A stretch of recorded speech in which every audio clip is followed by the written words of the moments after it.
Hey there, everyone. I am Nick from Buckets of Change, and today's drop in the bucket is about managing change in your company or organization and inviting the naysayer in the process of making that change. In my experience, I've worked in HR leadership roles in many companies and many industries that were going through a lot of flux and transformation, whether it be acquisitions, dispositions, but most importantly, my experience has been working with new leaders coming in organizations that in essence have to make necessary changes in order to make the company better.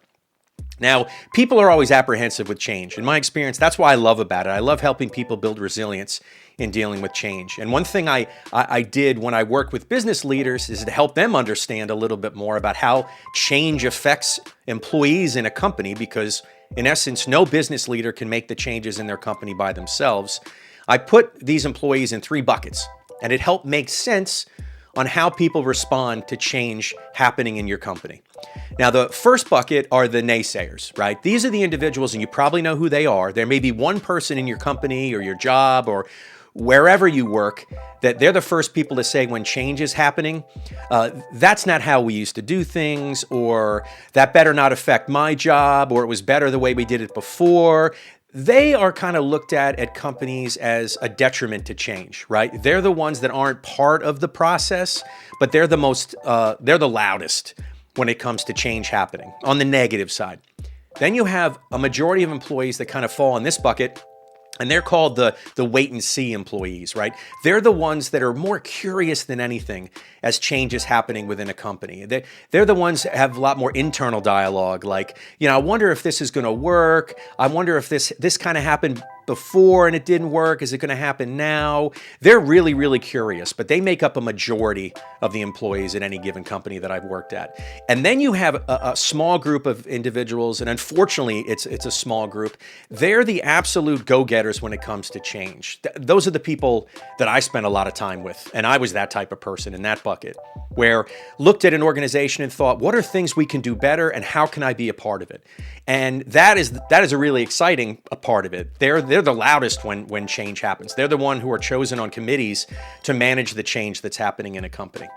Now, unfortunately, the naysayers never get the attention that they need, because it's better to kind of not listen to them, most people think, because they're only going to slow change down. And we spend a lot of time focusing on that bucket of people that are part of the change and part of the process. And it's kind of customary anywhere I go that's what we do. And that's what I've seen happen. And I used to do it in my own HR department as well. But I made a decision to try an experiment where I took one of those individuals that are in that bucket, that naysayer bucket, and I brought them into the fold by kind of defining boundaries about what their role would be, because I'm a fairly naive person and I'm really optimistic, and I'm always looking at the bright side of things. But to really, in essence, look at change, you have to look at some of the negative things. You have to be open to what consequences may happen if you take certain risks. And I think those people can really add value in that process. So in this drop in the bucket, I want you to rethink how you look at those naysayers on your team, those individuals that are quick to say, that's not how we used to do things. I ask them why. I want them to explain that to me. I brought someone on board that in essence, their whole job in any time we did anything in a meeting was to tell me why things wouldn't happen. Now, when I set boundaries, I had to let them know that I'm still going to make a decision, and it's, fingers crossed, going to be for the better. It may be disagreeable with my decision may be disagreeable with what you have said, but what you say adds so much value to open my eyes up a little bit better on the decisions that I make. And I question all of you that when was the last time you really utilized a naysayer? And I think now's the time as you set goals for 2026, and as things are getting more competitive and more challenging in the business world, you have to stay competitive. And in order to do that, you have to make necessary changes. But bring those people on board. Rather than pushing them aside, bring them on board, but really define what that role is so they feel empowered to share that. Rather than using it it's like a superpower. Rather than using that naysaying for bad, use it for good.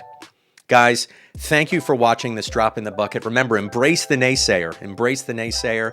Stay tuned for more drops in the bucket on how you can better manage change in your personal and professional life. Make sure you check out all my previous videos for more tips on how to do that. And please do me a favor, share this video with someone who is maybe a business leader or an organizational leader that is going through that this may kind of pave the way on how to better utilize the tools they already have in their company as far as people that respond to change and are responsible on dealing with change that can help them, in essence, make their company better. Guys, you have an amazing day, and I will talk to you very, very soon.